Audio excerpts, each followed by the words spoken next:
try to start as many companies as possible, back as many deals as possible, take as many equity stances as possible before the economy turns a corner and goes back to the other side of the balloon. Does that make sense? And so the money has to shift somewhere. They're not destroying the money.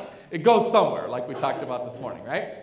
So right now, you have a window to be able to borrow because they are loaning it heavy right now, but not traditional banks. Now, angel investors loan where they create their wealth. So if they made their fortunes in a certain field, that's what they're comfortable in loaning because they know what questions to ask. Kind of like this. You guys have heard of Goldwyn and Mayer? You remember those? You seen that with the... Okay, some of the grandkids, Mayer grandkids, are actually angel investors. What type of money do you think they would loan? Movie business, right? Because that's their life. So there's a lot of good salespeople out there, and there's a lot of fluff, right? And there's a lot of people that will tell you anything for a buck. But if you're talking about the movie business to them, in 5 minutes, they know if it's completely legit, if it's going to work or not, or if you're full of it. Because it's their field, right? Let's say in here, somebody in here has tons of experience in building homes. And then I come in and I say, look, we're going to build these homes, and here's the way we're going to do it. You know, it's your field. So in 5 minutes, I could be some guy blowing smoke. But if we're talking about constructing homes, in 5 minutes, you're going to be like, yeah, you have no clue what you're talking about. Please leave my office. Or you're going to say, you know what he has probably would work. Because it's your field. Or you're in real estate. Let me tell you a way to market real estate. Probably in a couple minutes, you're like, yeah, that'll never work, right? Or that could work. Because it's your field. And you know what questions to ask. So that's how you minimize risk. Does that make sense? Now, here's the thing about VCs and particularly angel investors.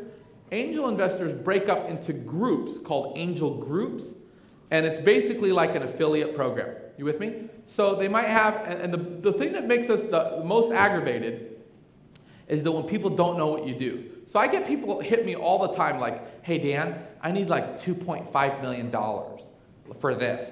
The first question I ask is, okay, what do you think I do? Because 99% of the time, it's not even what I do. So I don't know what questions to ask or if he's right or wrong because it's not my field, so I can't minimize risk. Does that make sense? I'm like, green technology? Dude, I believe in it, but I don't know nothing about green technology, man. You're going to have to talk to somebody else, right? So what angels do is they break up into networks to where they got a green technology guy, they got a guy for this, product ideas, this, and they break up into angel groups. Like in my area, there's one called Show Me Angels. I live in the Show Me state. Show Me Angels. It's a bunch of guys like a big catcher's mitt. So when somebody comes home with the wrong thing, say, you know, I don't do that, but let me let you talk to our other person that is in green technology. And there's affiliate programs. I don't know exactly if they call them an affiliate program. Sometimes you just get like a new car in the driveway, but they all help each other. Does that make sense? It's real simple. Now, the thing about angel investors, so you got to ask, do I need a venture capitalist or an angel investor? That depends on one thing. Do you have that strong hitter on your team or not? Most people, not. Right? Because they might have the capital to back the venture. So most people, in my experience, especially in the small business arena, they need more of an angel investor than a VC. Does that make sense? And the really cool thing about borrowing from an angel investor is generally they don't care that much at all about your personal financials or your personal credit. It's 100% based on the idea when it comes to borrowing, and this is their field, so I know what you're saying is right or wrong. You got me? They trust their judgment, to be honest with you. Okay? So they're going to be very in, or they're going to be out or in really fast. Generally, within 10 minutes, they're going to be in or out. Now, here's the crazy thing about dealing with an angel investor, is when you format a business plan to them, they like it in a secret handshake. There's like a secret handshake. It's a very close network. Okay? So there's a format that you need to go borrow from these people. If you go to a bank and you get a traditional business plan written for traditional banking and borrowing, it's not the same sequence that an angel investor or venture capitalist, like particularly angel investor. For instance, in your business plan, going to an angel investor, you're not supposed to have any financials in your business plan. Is that weird? Yeah, you're not supposed to have financials. You have to separate it into 3 separate books. So the first book is the business plan. 100% of that business plan should be about what you see in your head. It's the vision of what you see for your company. So they're saying, look, obviously you're so doggone excited about something that you see, give it to me. The first book is paint a picture of, I got to first and foremost see if I even get it. so tell me about it. That's the first book. You with me? It's presumptuous to hit them over the head with a business plan saying, here's what I want, here's my terms, and I want $5 million. You're asking them for a proposal. They don't even know if they like you yet. So when you're borrowing money, it's exactly like dating. There's a first date, and then a second date, and then a proposal, but you can get to third base pretty quick, okay? So that's what happens. You give them the first book to see, do I even get this? And the first thing they're going to say is, what do you think I do? Okay, that's what I do. Tell me about your business plan. And then that's the first book. And then if they say this, okay, can you leave this with us? We'll get back with you. They're never going to get back with you. So that means they did not get your vision. And don't think like, angels are supposed to call me. Just move on. They didn't get it. There was a disconnect somewhere. But they also will not be emotional. You could have shown them the best thing since sliced bread, and they'll say like this, okay, how would you market this? Second book. All right, I have that. Second book is 100% based on how are you going to market and what's the mission that you're going to set out to accomplish the vision. It's marketing. At the end of that book, if they say, leave it with this. You lost them. You had them on the first book. You lost them on the second book. You need where you know to put the attention.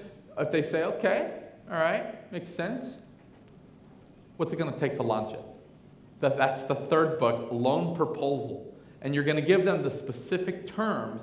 You don't want to negotiate terms and say, at the end, how's it sound? What kind of interest are we talking here? They view that as weak. You want to give them the terms, and then they can either say yes, no, or counter, but you definitely want to set the terms before you go into the office.